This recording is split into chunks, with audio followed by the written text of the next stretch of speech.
The Pumpkin Prowler by Darlene Howell.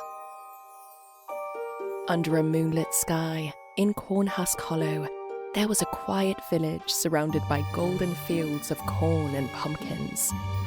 It was a hidden spot in the middle of a cornfield where the scarecrows came to life every night under the bright glow of the moon.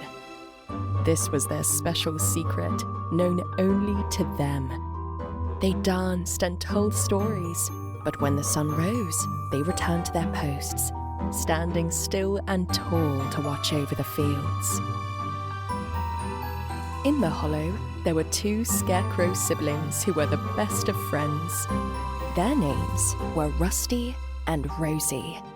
They loved their life in the cornfields and enjoyed playing pranks on the crows that tried to steal the corn. When the corn season ended and the fields were harvested, Rusty and Rosie didn't just stay out in the cold. Instead, they retreated to their cozy little cottages, nestled side by side at the edge of the cornfield. Rusty's cottage was quaint and sturdy, made of stone and timber, with a small chimney that puffed out smoke whenever he warmed himself by the fire. Rosie's cottage, right next to Rusty's cottage, was bright and welcoming. Sunflowers and pumpkins lined the pathway to her door. "You know, Rosie," Rusty said one day as he stopped in for a visit, "the corn season is over and the pumpkins are ripe. You know what time it is." Rosie, her eyes twinkling like the stars that would soon appear in the night sky, exclaimed, "Rusty, it's time for the Pumpkin Prowler!"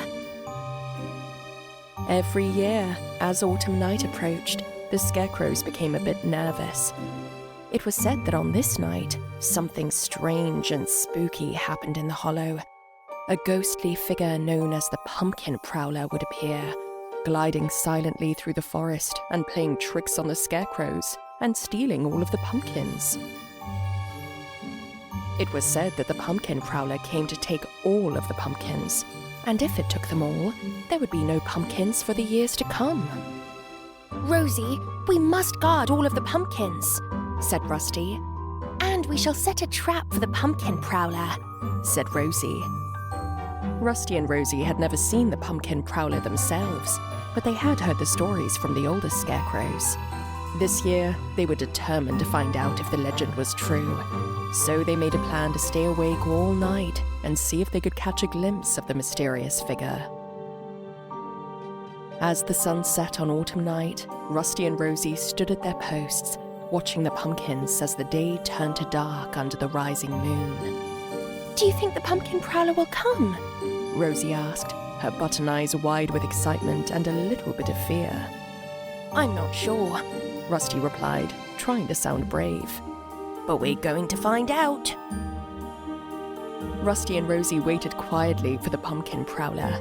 They each took turns guarding the pumpkins and keeping guard in the forest. The night grew darker, and a chilly wind began to blow through the forest, making the trees rustle and sway. Suddenly, there was a soft whisper, like a breeze through the leaves. Then, a low chuckle echoed through the hollow. Rusty and Rosie glanced at each other, their straw hearts pounding. "Did you hear that?" Rosie whispered. Rusty nodded. "Stay close," he said. A figure came into view, moving closer and closer, and soon they could see the Pumpkin Prowler's eerie figure. Its head was a carved pumpkin with a toothy grin, and its body was long and slim. It wore tattered clothing that flowed like smoke in the wind. The Pumpkin Prowler continued down the forest path, getting closer and closer. Rusty and Rosie stood their ground. Tonight, they would solve the mystery of the Pumpkin Prowler. "Who goes there?" Rusty called out, trying to keep his voice steady. The Pumpkin Prowler stopped, its eyes fixed on the two scarecrows. "I am the Pumpkin Prowler," it said, "and I've come to play a trick or two and steal all of your pumpkins."